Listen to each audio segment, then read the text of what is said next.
esto, cada vez me voy a tener que acostumbrar más, pero bueno, tengan en cuenta que no tengo la gran trayectoria del pastor Willy, eh, así que el Señor me va a capacitar, ¿vale? Me voy a presentar, soy Juan Colorado, tengo 28 años, conocí al Señor a los 16 años, hace un añito que estoy casado con una hermosa mujer venezolana, le manda saludos, ¿vale? Ahora ya no es la esposa de Juan, ahora yo soy el marido de la secretaria de la iglesia. Pero bueno, em, estoy... Sí, voy ascendiendo. Em, Estoy sirviendo en el Ministerio de Hombres en la iglesia. Me desligué el año pasado del Ministerio Juvenil, pero bueno, sigo siendo joven. Em, y bueno, aparte me estoy formando como integrador social y ejerciendo voluntariado en un piso tutelado para drogodependientes y alcohólicos, que complementa mi formación. Hoy traigo una palabra de parte de Dios y tengo a mi compañero Piero ahí apoyándome. Quiero que te hagas la siguiente pregunta y es el título del mensaje y es la siguiente. ¿Quién es el protagonista de tu vida? ¿Me la puedes poner, Piero? Ahí está. Todos somos los escritores de nuestra propia biografía, o eso creemos.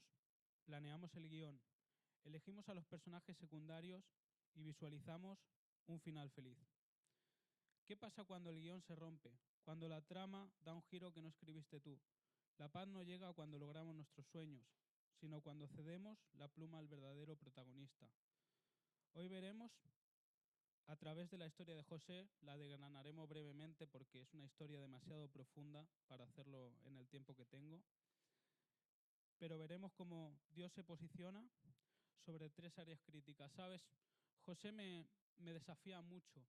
Cuando el pastor Willy dijo que tenía que compartir, sabía que tenía que compartir sobre esto y me desafía mucho porque creo que es una figura con la que muchos de nosotros nos podemos identificar. ¿Sabes? José era un muchacho de 17 años, muy soñador y era muy incomprendido por su familia, por sus hermanos sobre todo. Él estaba lleno de sueños, algo legítimo, pero no se daba cuenta de lo siguiente, y es el punto número uno, ¿vale? Que Dios es el protagonista de los sueños. Contexto de José, el joven de la túnica de colores. Sus sueños eran legítimos, venían de parte de Dios, pero su enfoque era muy inmaduro. La traición de sus hermanos y la esclavitud parecen el fin del sueño, pero son el inicio del proceso. Quiero que me pongas el primer pasaje, Génesis 37, 19 al 20, dice así. Y dijeron el uno al otro, los hermanos de José, he aquí viene el soñador. Ahora pues, venid y matémosle y echémosle en una cisterna y diremos, alguna mala bestia lo devoró y veremos qué será de sus sueños. A veces, Dios permite que el sueño muera para que el dador de los sueños viva en nosotros. El sueño de José era ser grande. El plan de Dios era hacerlo un salvador. Cuando uno sueña, corre el peligro de idolatrar sus sueños, pero también de ser juzgado y menospreciado por los demás. Cuando yo conocía a Jesús con 16 años, en esa etapa tan maravillosa que conocemos como el primer amor, Dios me llenó de sueños. Me puso el propósito, el sueño en mi corazón de casarme, formar una familia, poder predicar el Evangelio, ser una persona que reflejase a Jesús a los demás. Y es una etapa maravillosa, porque creo que cuando uno afianza sus sueños, los sueños de parte de Dios en su corazón, eso nos sirve para cuando vengan circunstancias difíciles. ¿Sabes? José fue maltratado y vendido como un esclavo cuando era el administrador de su casa por sus propios hermanos. Dice la palabra que fue vendido como un esclavo, llegó a Egipto y empezó a servir como esclavo en la casa de Potifar. Potifar era un gran militar de Egipto y la palabra dice además que como Potifar se dio cuenta de que José era muy habilidoso administrando, él ya venía de administrar su propia casa, lo puso sobre todas sus posesiones y era la máxima autoridad por debajo de Potifar. Pero sabes, José tuvo que contemplar y atenerse a una serie de pruebas. Primero era dejar su lugar, pero segundo era mantener la rectitud. Dice la palabra que a la esposa de Potifar se le metió entre ceja y ceja acostarse con José, y José no quería, porque le parecía una falta de respeto a Dios y una falta de respeto a Potifar. Él se mantiene en lo recto, huye de la tentación, y es cuando entra en prisión por una acusación falsa. Aquí ya podemos empezar a ver un José más maduro, un José que entendía que el protagonista de sus sueños era Dios. Pero ahora tenía que ir al siguiente punto, al siguiente proceso, y era entender que Dios también era protagonista de sus circunstancias. Este es el punto número 2. Dios es protagonista de tus circunstancias. Contexto de José, la cárcel. José es inocente, pero está preso. Aquí ocurre el cambio de mentalidad. Ya no habla de su propia grandeza, sino de la de Dios. Al interpretar los sueños del copero y al faraón, su frase constante es: no está en mí, Dios dará la respuesta. Dice Génesis 48, si me lo puedes poner, Piero.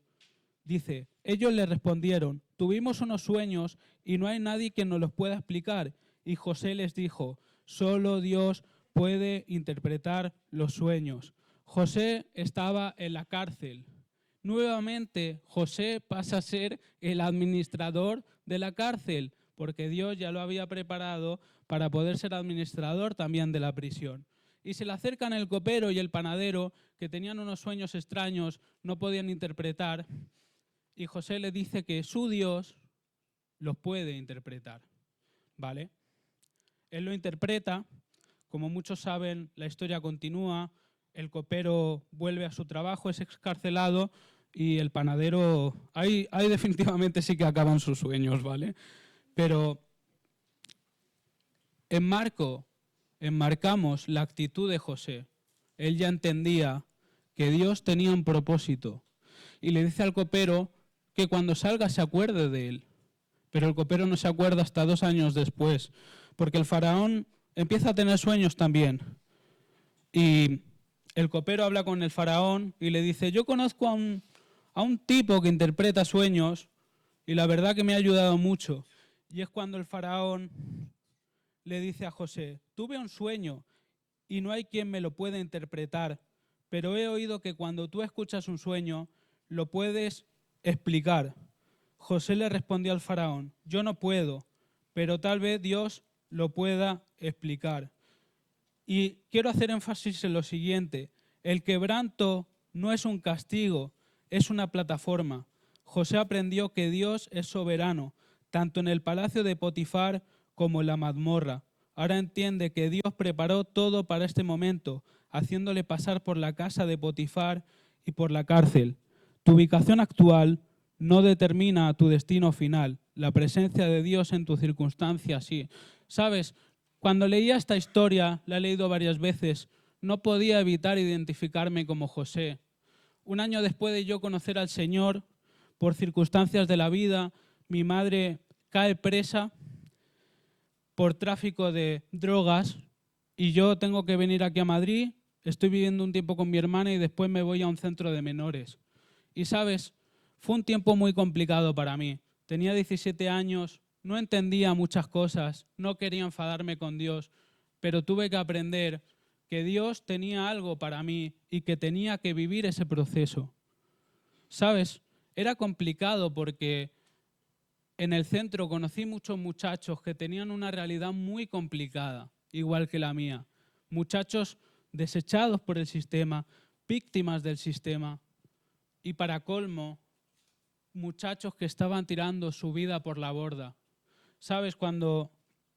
Yo me acuerdo que cuando hice el examen psicológico del centro de menores y le conté toda mi historia a mi psicóloga, a la psicóloga del centro, ella me hizo la siguiente pregunta. Me dijo: bueno, está bien, ahora quiero que me digas qué consumes. Y le dije que nada, no consumía nada. Y Y la psicóloga me decía, pero marihuana, hachís también son drogas. Le digo, ¿sabes qué? No fumo ni siquiera tabaco.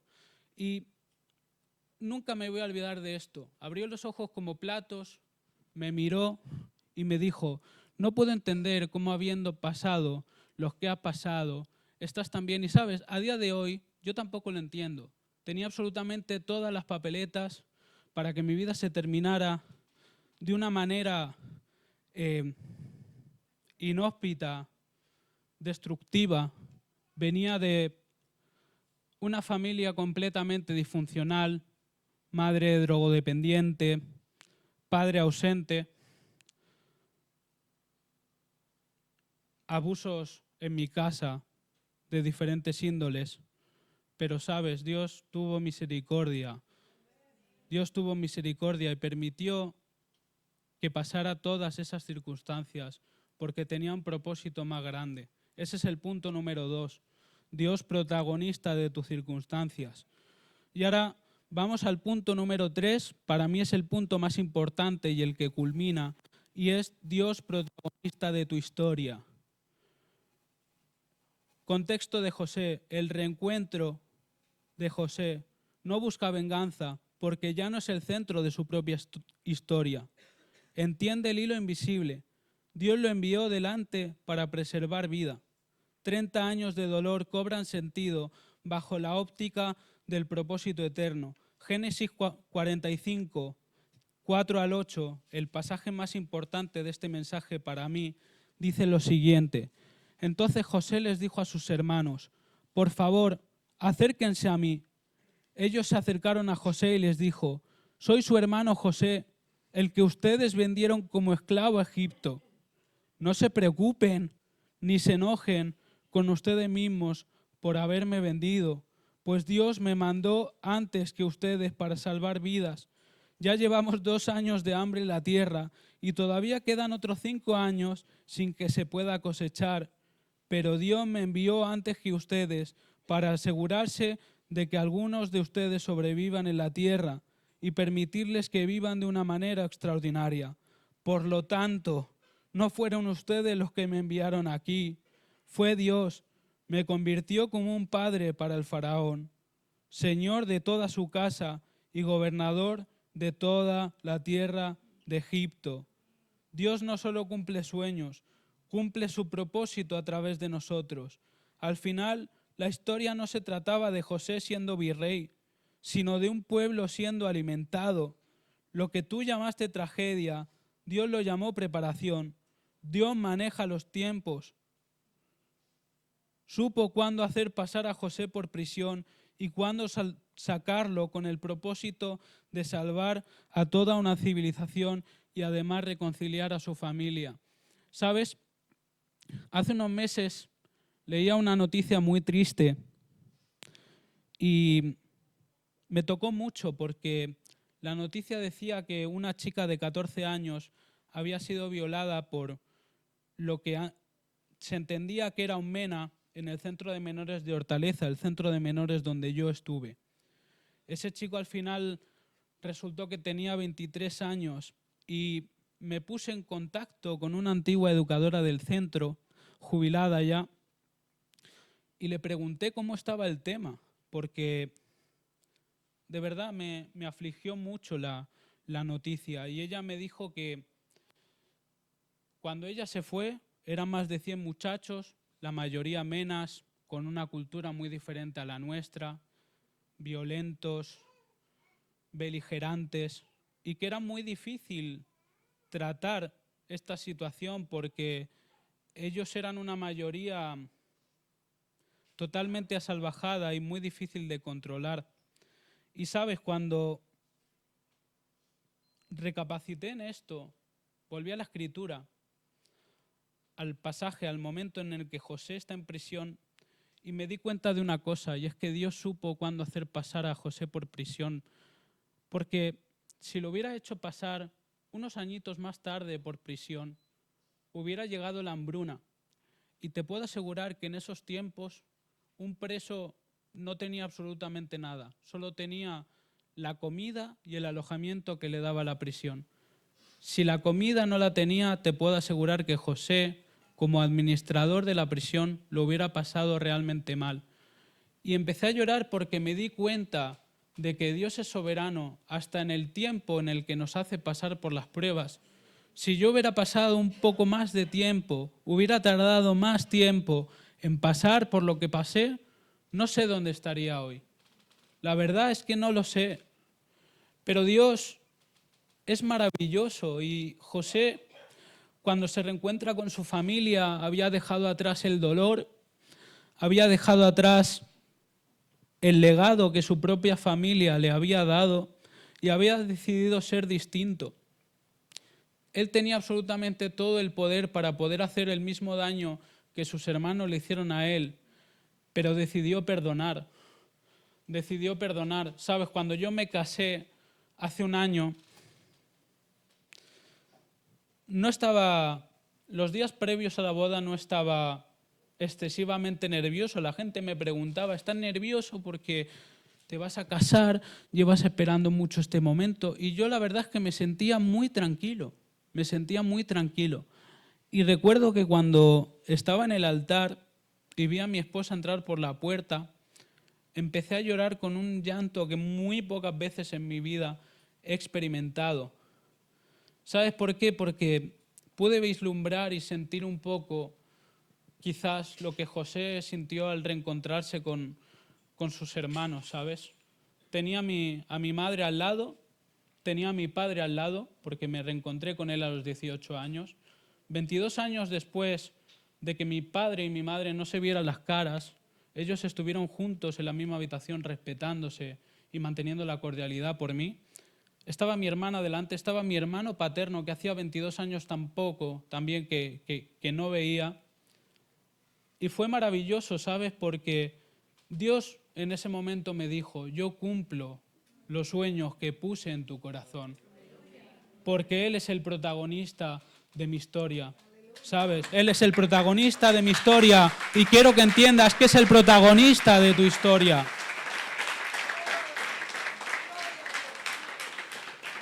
Fue maravilloso. Recuerdo que cogí a 4 amigos míos importantes para mí, no son cristianos, y los hice caballeros de honor. Están locos, son unos gamberros, pero ¿sabes qué? Me respetan. Y fue un día histórico, te diría, incluso para la ciudad, porque yo me acuerdo, uno de mis amigos, Benito, lo conozco hace 10 años. Tú imagínate tener un amigo al que le estás diciendo durante 10 años que te está guardando para el matrimonio, que te está guardando, que te quiere guardar. Y ese día, ellos lo sabían, era el día de mi debut y era un día histórico para ellos. Y si quieren, los jóvenes, si quieren saber lo que es el debut, yo les animo a que vengan mañana al discipulado y se los explico.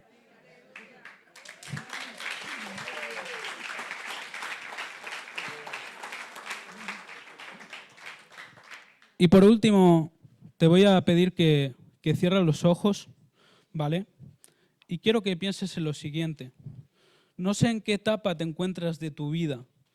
Quizás eres como José, un soñador, una soñadora, llena de sueños, lleno de propósito, de cosas que Dios ha puesto en tu corazón.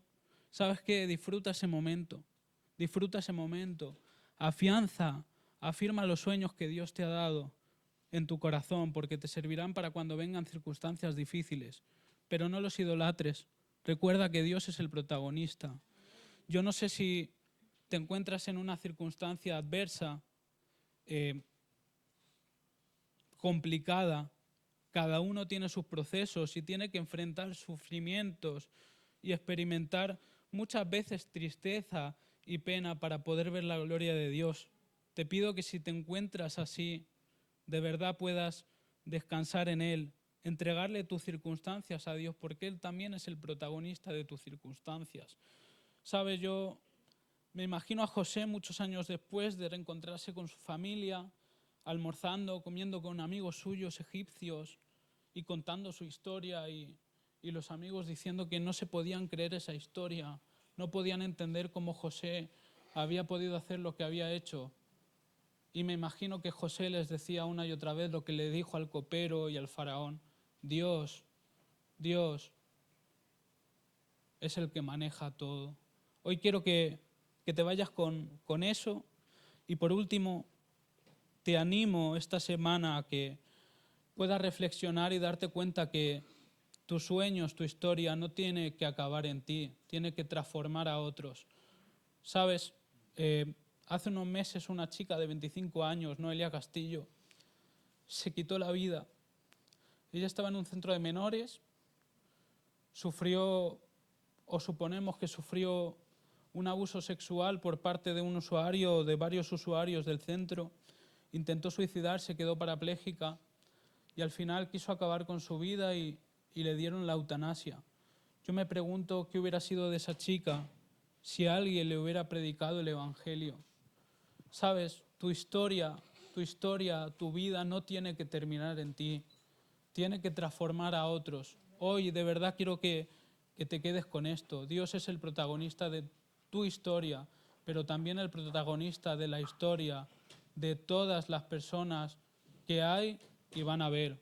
Y no quiero que lo olvides, porque para Él es la gloria. Él transforma vidas, Él transforma familias, Él rompe yugos, rompe cadenas, rompe legados. Y la gloria es para Él. Amén. Amén.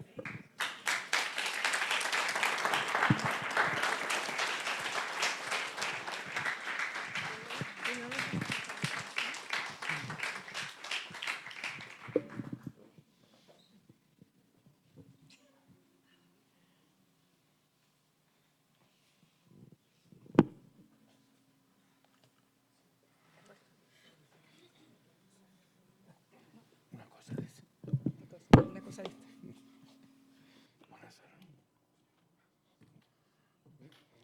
Ahí está. Esto es el asiento.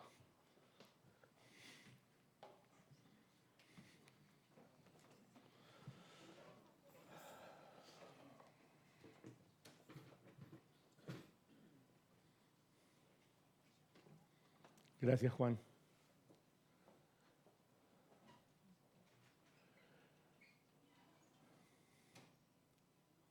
Qué importante es lo que hemos escuchado en esta mañana.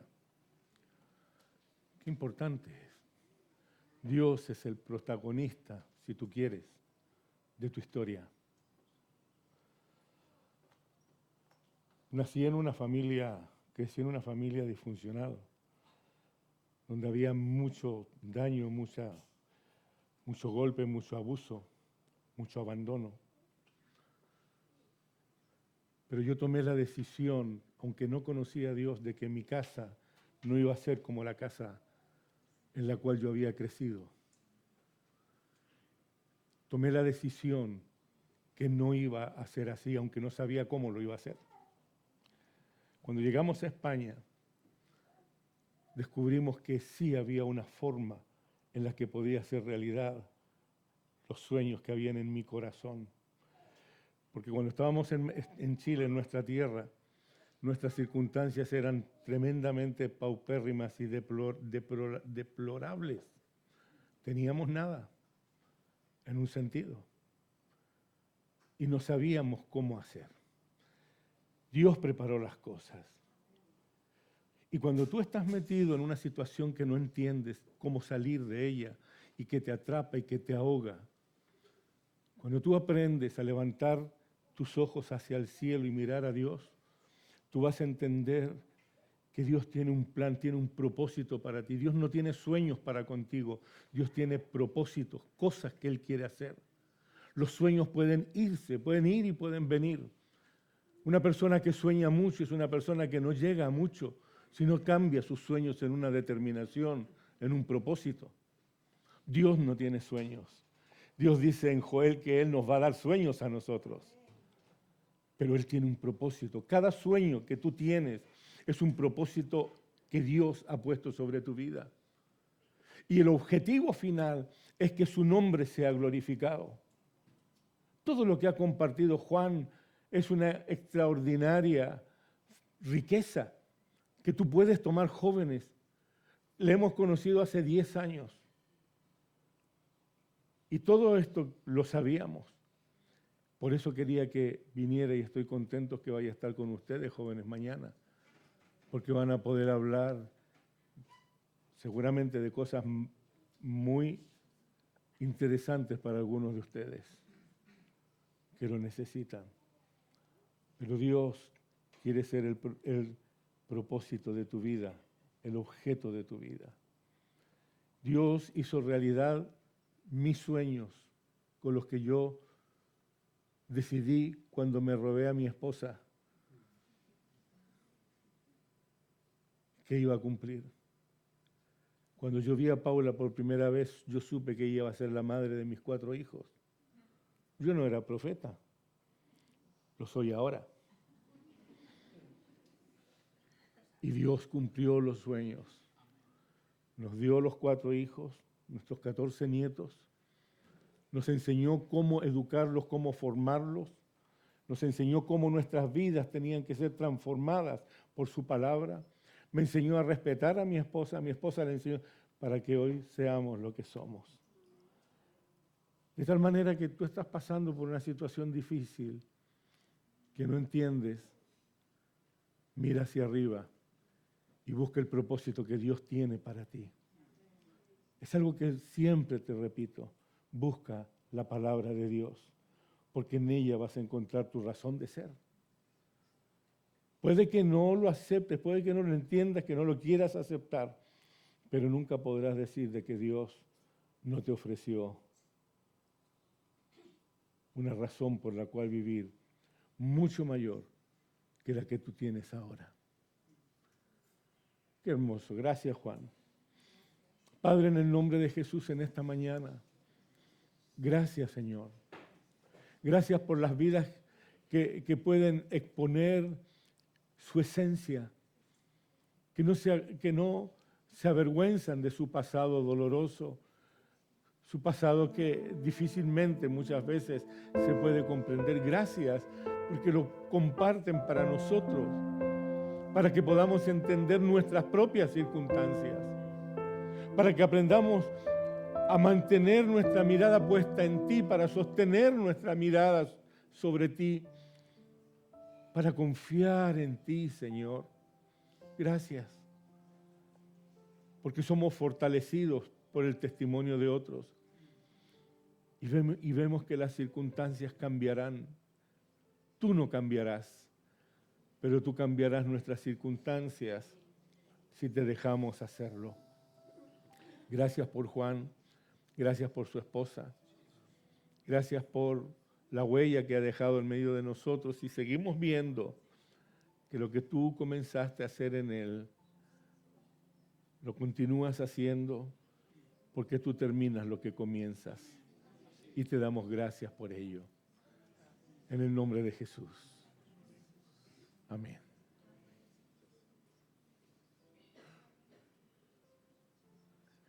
A ratos pienso que me gustaría tener 40 años. Menos mal que no te bebiste mi vodka.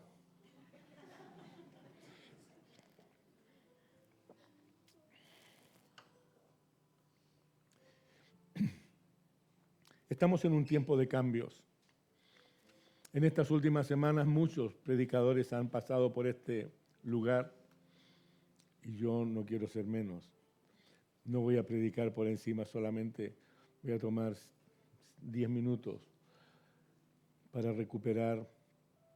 No tengo que recuperar nada, pero para centrarnos en el momento que estamos viviendo como iglesia, que estamos viviendo un momento muy determinante para lo que va a ser nuestro futuro.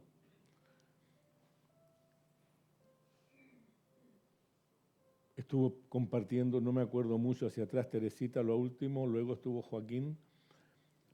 Y cada palabra que ha sido impartida en este lugar ha estado marcando una ruta, una línea, que es la línea en la cual sobre la cual estamos caminando. Porque Dios nos dio una palabra. Nos dijo pedid lluvia en la estación tardía. Fue la promesa que Él nos dio. Y llegamos a la conclusión o a la revelación, como lo quieras llamar, que lo que Dios quiere es que le pidamos. Dios sabe lo que tú necesitas, pero Dios quiere que tú le pidas. Muchas veces decimos, sí, pero Dios sabe, sí, lo sabe. Porque Él dice en su palabra que antes de que salga por nuestra boca, Él ya conoce lo que necesitamos, lo sabe todo. Pero Dios quiere que le pidamos. Porque cuando nosotros le pedimos a Dios, estamos mostrando que le reconocemos, que sabemos que en Él están todas nuestras fuentes, que Él tiene todas las respuestas que nosotros necesitamos. Lo sabe mejor que yo. Yo le puedo decir al Señor, Señor, sáname de esta cosa que me molesta tanto. Y el Señor no es que se haga el sordo. El Señor sabe que, como decía Juan en la historia de José, probablemente yo estoy aprendiendo muchas cosas a través de esta enfermedad. No la niego, pero estoy aprendiendo. Primero, a ser humilde. Ustedes me conocen, soy muy como Jorge. Guapo.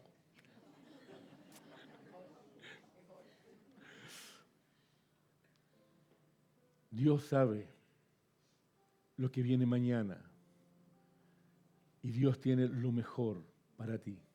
Él tiene lo mejor para mí.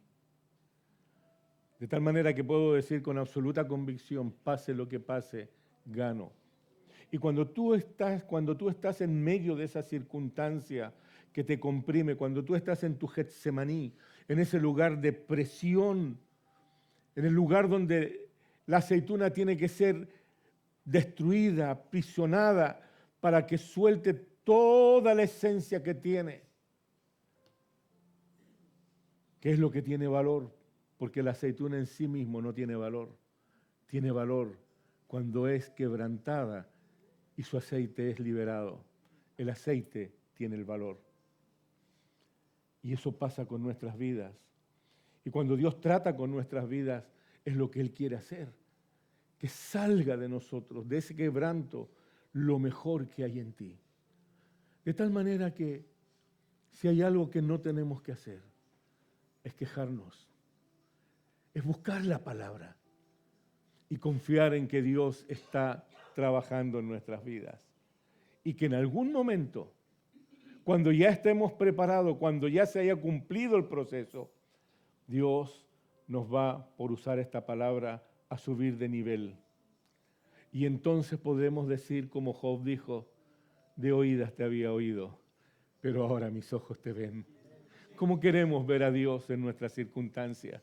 ¿Cómo queremos verlo? ¿Cómo queremos ver en una realidad absoluta, reconociendo que la obra que Él hace es una obra que nadie más puede hacer? Por muchos recursos, por mucha experiencia que yo tenga, nunca voy a poder llegar a la perfección de lo que Dios hace.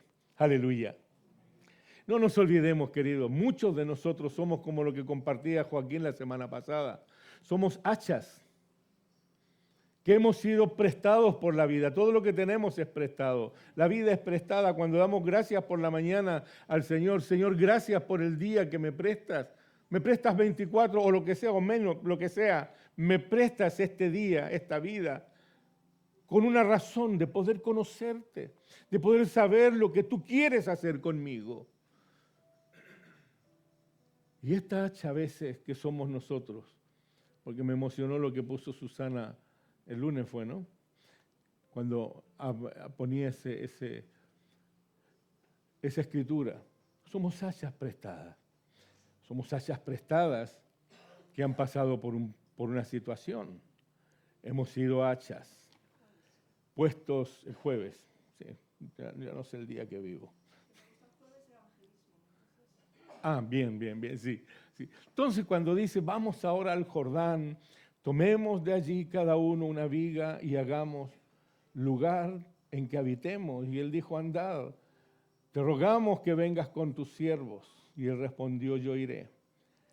Y se fue y cortaron la madera. Y aconteció que mientras uno derribaba un árbol, se le cayó el hacha en el agua y gritó diciendo, ah, Señor mío, era prestada. ¿Perdió el hacha? ¿Perdió el hacha? ¿O se perdió el hacha? Y el hacha, cuando estaba mirando esta escritura en estos días, la miraba. Hay una realidad cuando tú vas a hacer un ensanchamiento. Hay un riesgo. Hay un riesgo. Porque lo que nosotros hacemos es un trabajo espiritual. Y cuando nosotros llevamos adelante lo que hemos determinado hacer después de haber orado, tenemos que saber que hay un Sanbalat y hay un Tobías que se van a oponer y que van a tratar de poner temor en lo que tú estás haciendo. Van a tratar de robarte la fe, van a tratar de quitarte los argumentos, van a trabajar en contra de lo que Dios te ha dicho que tú tienes que hacer.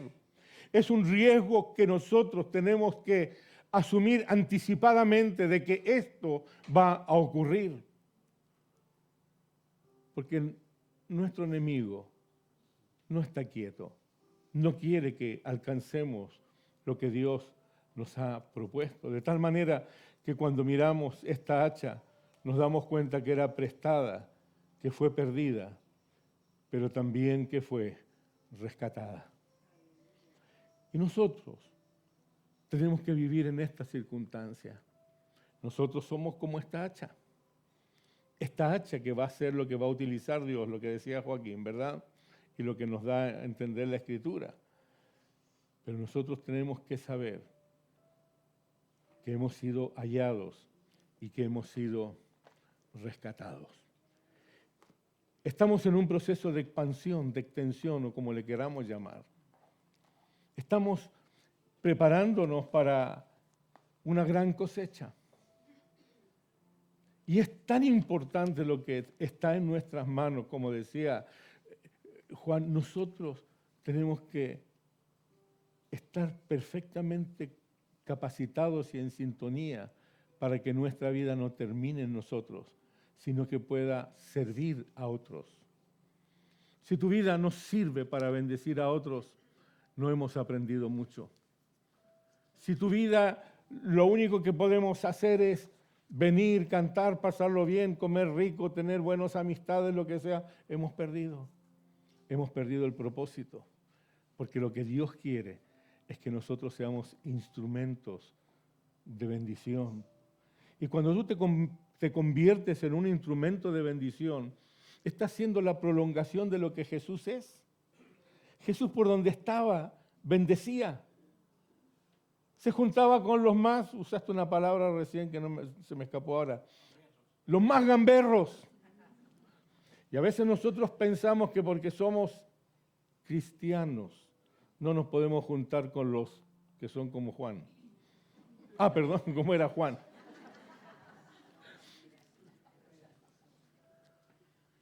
Dios nos mandó, nos llamó para alcanzar a los gamberros. A los que le buscan, que a veces no son gamberros, pero que están buscándole a Él y no saben lo que están buscando. De tal manera que la escritura que puso Susana, creo que sí, la pusiste, fue la de Isaías 54, que nos habla de regocíjate, oh estéril, que fue la palabra que nos dio al principio Ángel Luis Álvarez cuando vino a predicar y que nos compartió también Enrique Montenegro al principio, creo que fue la tercera, cuarta vez que vino a compartir aquí con nosotros. Esta escritura que está en Isaías 54, que nos dice, regocíjate, oh estéril. Cuando no dábamos a luz, éramos menos gatos de los que somos ahora. Y orábamos y pedíamos y queríamos que la iglesia creciera. Y vienen los pastores y nos dicen, regocíjate, oh estéril. Regocíjate, la que no daba a luz. Levanta canción y da voces de júbilo, la que nunca estuvo de parto, porque más son los hijos de la desamparada que los de la casada, dijo Jehová el Señor. No estás produciendo nada, tienes el vientre cerrado, por más que lo intentas, no hay fruto, no hay vida, no hay almas nuevas. Y los que estaban en aquellos tiempos saben de lo que estamos hablando. Era como si estuviera todo cerrado y un día las cosas empezaron a cambiar y empezaron a llegar. Y el vientre de esta iglesia el útero de esta iglesia empezó a ser fértil poco a poco empezó a ser fértil. Poco a poco empezó a ser fértil. Y el Señor nos hablaba en la palabra que nos dice, ensancha el sitio de tu tienda y las cortinas de tus habitaciones sean extendidas, no seas escasa, alarga tus cuerdas, refuerza tus estacas, por una razón, porque crecerás, porque te extenderás. Y miro cuando se tiró el primer muro de aquí, la primera oficina que estaba aquí en el medio, y cuando tiramos esa que está ahí afuera, y cuando tiramos este otro, y cuando nos fuimos al patio, y cuando tenemos... La palabra de Dios se cumplió, pero se sigue cumpliendo. Porque Dios no quiere que estemos aquí solamente en esto. Estamos pensando en empezar, ya al medio lo hemos mencionado, un culto para los jóvenes que lo hagan los días sábados aquí, que se organicen como iglesia. Lo digo porque Julio y Jessica ya lo saben. ¿Por qué? Porque Dios dice que nos extenderemos. Y cuando Dios dice ensancha, ¿qué quiere decir ensancha? Él nos dice ensancha el sitio de tu tienda. Significa que hay una expansión, que hay una ampliación, que necesitamos hacer espacio. Es esto que nos corresponde a nosotros. Ensancha el sitio de tu tienda. El sitio de tu tienda es esto donde nos reunimos para hacer lo que hacemos los días domingos, los días viernes, por cierto, vengan al culto de oración. Cosas tremendas ocurren en ese culto. Eso es dinamita para los pollos. Eso es terrorífico. ¿Sí? Ahí el diablo ni se acerca por aquí. ¿Sí? El sitio de tu tienda, esto nos queda pequeño, como a los hijos de los profetas, que se fueron a buscar al profeta para ensanchar y cortaron, y ahí es donde se perdió el hacha.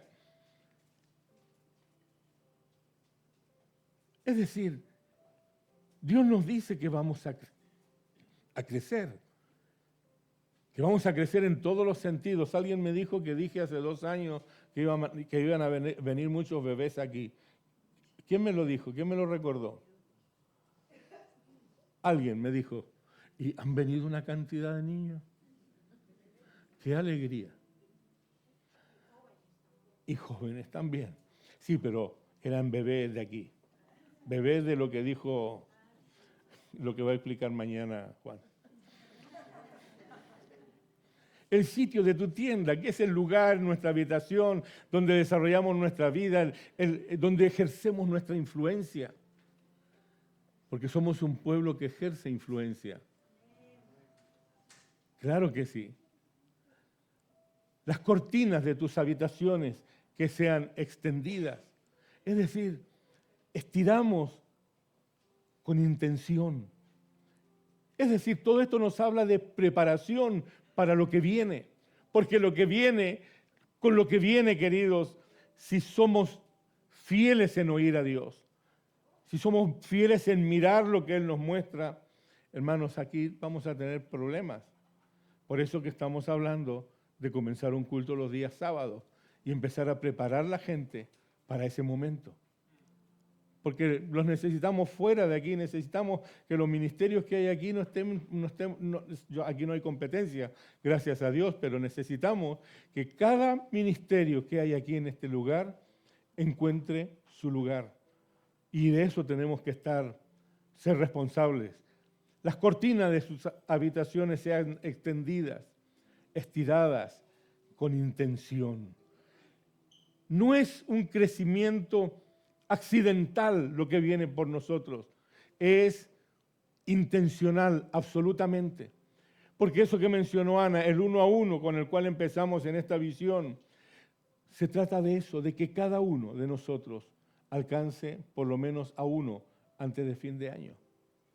Y estamos teniendo los recursos de lo que estamos preparando, lo de Lidere, para tener las herramientas necesarias para poder convertir la iglesia en una iglesia celular, donde vamos a poder desarrollar cada uno de los dones y talentos que hay aquí dentro, donde tú ahora vas a ser un protagonista en la casa de Dios, donde vas a poder instruir a otros, donde vas a poder desarrollar lo que Dios te ha dado.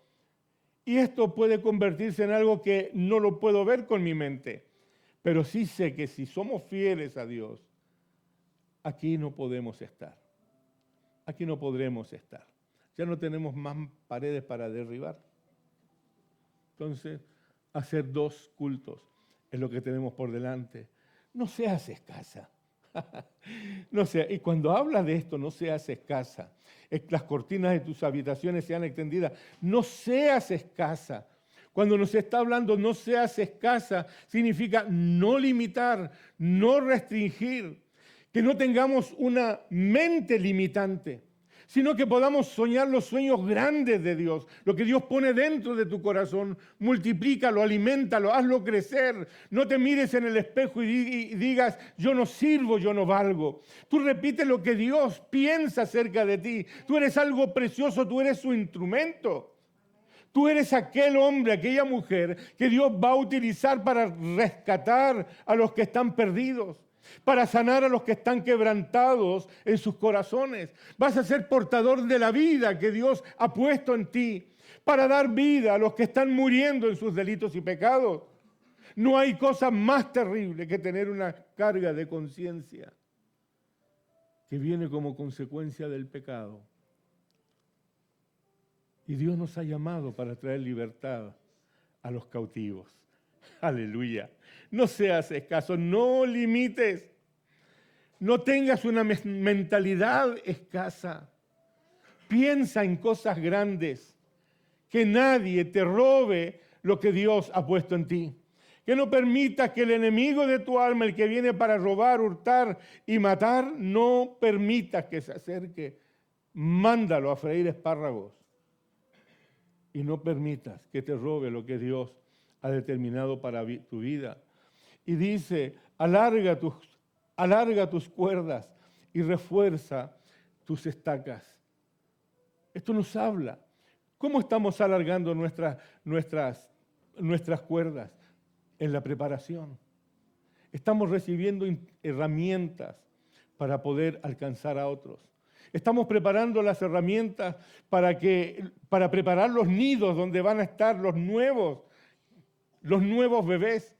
Estamos recibiendo la instrucción necesaria para saber qué hacer. Necesitamos extender nuestras estacas, pero también nuestras cuerdas, pero también necesitamos las estacas, y las estacas hablan de profundizar, la profundidad del conocimiento de la palabra de Dios. No podemos hacer esto sin tener el conocimiento de la palabra. No podemos hacerla. De tal manera que todos los que están estudiando tienen que conocer la palabra, conocer la Escritura. Primero para ti, para que sepas permanecer cuando vienen los momentos difíciles. Y luego para los demás, cuando demanden de ti lo que significa ser cristiano. De tal manera, queridos, Dios demanda preparación antes de la manifestación. Muchas veces hemos puesto el carro al revés, la carreta adelante y los caballos detrás. Ahora estamos invirtiendo, creo, en la forma correcta. Y tenemos los caballos adelante y atrás. El que quiera sumarse, encuentra un lugar. Si tú quieres ser protagonista en esto que estamos haciendo, hay lugar para ti. Y hay lugar, y en esta preparación tú puedes soñar, Señor, yo quiero servir, yo quiero aprender a dirigir la alabanza, yo quiero aprender a compartir mi testimonio, yo quiero aprender a predicar. Hay lugar para todos. Entendemos que este es el diseño de Dios. Esto es lo que aparece en el libro de los Hechos. No voy a preguntar, esta segunda vez que haría la pregunta, no voy a preguntar cuántos leyeron el libro de Hechos en este tiempo. Tampoco voy a preguntar cuántos encontraron lo que el Espíritu Santo puede hacer a través de nosotros y en nosotros. Pero lo que sí sé es que el Señor me dice o me demanda preparación antes de manifestar lo que Él quiere hacer en medio de nosotros, para que no perdamos tanta gente como lo hemos perdido a lo largo de estos años. Mucha gente, porque no hemos sabido cómo contener no hemos sabido contener. De tal manera que Dios nos dice, no nos dice cuando crezcas ensancha. Nos está diciendo ensancha porque vas a crecer. Prepara tu tienda, prepara tus ventanas, prepara tus cuerdas, prepara tus estacas. ¿Por qué? Porque te vas a extender. Así es que, queridos, necesitamos orar. La lucha en la oración colectiva la tenemos los días viernes. Venga para que oremos, si puedes venir, ven. Aquí vamos a pelear hombro a hombro. Aquí vamos a aprender cómo se derriban las fortalezas. Vamos a aprender cómo se controla el enemigo de nuestras almas. Aquí lo vamos a aprender. Así es que, ¿cuál es la razón por la que se nos demanda que nos preparemos para esto? Porque la expansión que no tiene un fundamento, y el fundamento siempre va a ser, la Escritura va a producir un colapso. Esto nos lo aprendimos de las campañas de Carlos Anacondia en Argentina, donde mucha gente venía a la iglesia, pero las iglesias no crecían. Porque de la misma manera que entraban, salían, porque no había una contención. Es decir, no estaban preparadas las iglesias para discipular a quienes venían. Y de esto se trata lo que estamos haciendo. Cada uno de nosotros nos tenemos que convertir en aquellos ministros que ejercen el ministerio universal del pastorado, ¿sí? Es decir, cada uno es pastor del que alcanza. Y eso es maravilloso. De tal manera que estamos viviendo este sueño, que ya no es un sueño, es un propósito en el cual estamos trabajando. Y creo que si el Señor nos concede la vida a cada uno de nosotros, que podamos ver lo que Él ha preparado. Que no sea solamente un sueño en nuestras mentes. Por lo menos que seamos como Moisés, que vio la tierra prometida desde lo alto de la montaña. Que la podamos ver. ¿Sí? ¿Estamos de acuerdo? Días de Elías. Días de Elías. Chicos, músicos, vengan. Días de Elías. ¿Por qué días de Elías? ¿Cómo? Dios le dio la palabra a Elías que profetizara sobre los huesos secos. Y hay mucho cadáver que está ahí afuera, sobre los cuales el Espíritu de Dios quiere soplar para insuflar vida. De la misma manera como se la dio a Juan, como se la dio a Oscar, como me la dio a mí. Y hoy podemos contar lo que Dios quiere hacer en los demás. Así que vamos a ponernos de pie, vamos a cantar los días de Elías. Pero no te olvides, Dios te está llamando para que tú seas protagonista en esta historia. Que no seas solamente un espectador, sino que seas protagonista. Y que puedas, como dice el salmista, los que sembraron con lágrimas volverán con regocijo. Aleluya.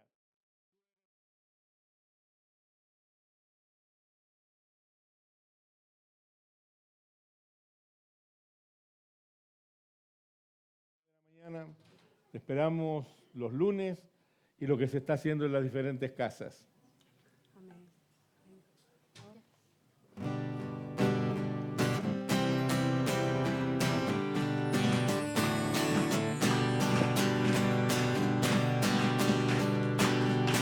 Son estos de Elías, declaran palabra de Dios. Y temías también de Moisés, tu siervo, justicia reinando otra vez. Y aunque libremos batallas, hambruna, carencia y dolor, aún se oye voz que en el desierto clama, prepara el camino al Señor. He aquí, Jesús viene ya, brillando como el sol, el cielo lo verás. Declara hoy el año del Señor, desde Sion llegó la salvación.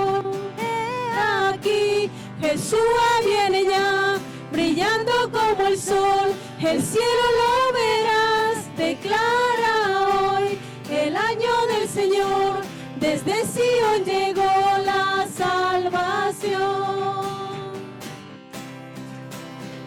Días de Ezequiel también llegan, los huesos se llenan de piel. Y días también de David, tu siervo, tu pueblo te ha alabado quién. Son días de gran cosecha, los campos ya listos están. Somos los obreros de tu viña, declaramos hoy tu verdad. He aquí, Jesús viene ya, brillando como el sol, el cielo lo verá. Declara hoy el año del Señor, desde Sion llegó la salvación. He aquí, Jesús viene ya, brillando como el sol, el cielo lo